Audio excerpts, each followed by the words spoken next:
Mr. Secretary General, I'm here today to fight for humanity. I'm here today to fight for justice for the Palestinian people. I'm here today to call for an end to the violence and for immediate ceasefire to save the lives of innocent people, including women and children. The safety and well-being of mankind is always our #1 priority. I'm sure that each one of us are touched when confronted with images of a 2-month-old baby injured and pulled away from the rubble as her family lay dead. The only question we should ask ourselves is, how much longer shall we let these atrocities continue? All of us know that this conflict is asymmetric by nature between Israel, the oppressor, the occupying power, and the Palestinian, the occupied, who are continuously being oppressed. Occupation is the core issue. The international community owes the Palestinian people a long overdue independent state of Palestine, living side by side in equal footing with all of us.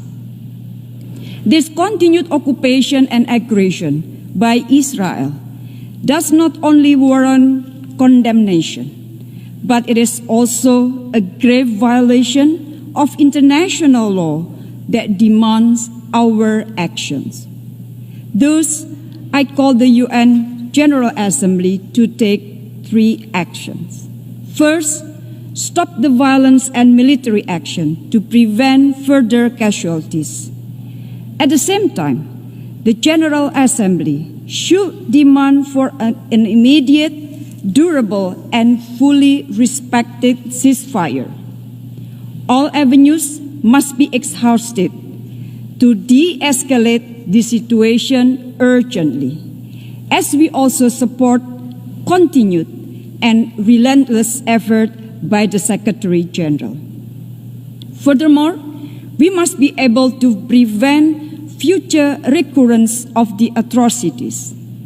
In this regard, the General Assembly should call for the establishment of an international presence in Al-Quds to monitor and to ensure the safety of the Palestinian people in the occupied territories and to protect the status of Al-Haram al-Sharif compound, the holy place for 3 religions. Second, to ensure humanitarian access and protection of civilians. Our ultimate responsibility is to save lives. And every minute we spend here deliberating could mean another Palestinian life lost. I call the General Assembly, together with UN agencies and other actors, to step up efforts in providing humanitarian assistance to the affected Palestinian people. It must urge Israel to open and allow access for the delivery of humanitarian aid, including to Gaza, which has been under siege for more than 13 years. Third, pursue a credible multilateral negotiation.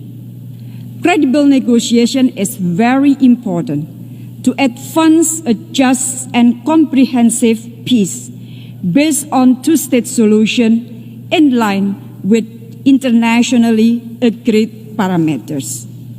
The General Assembly has moral and political responsibility to ensure that peace negotiations take place. We must put a stop to the systematic efforts by the occupying power that may leave nothing left to be negotiated. We must not allow the Palestinians to have no other choice but to accept injustice for the rest of their life. Therefore, we have to stop this injustice now. We have to continue our support to Palestinians to get their independence and justice. Mr. President, in recent days, during the COVID-19 pandemic, we witnessed the erosion of trust in multilateral institutions. Today, we hold this meeting with one main purpose: to ensure that justice prevails for the Palestinians. This meeting will be seen as a litmus test for multilateralism. We must remain committed and stand united in our efforts against all illegal acts of Israel toward ending the occupation in Palestine. We have to act now together. UN has to act now. I thank you.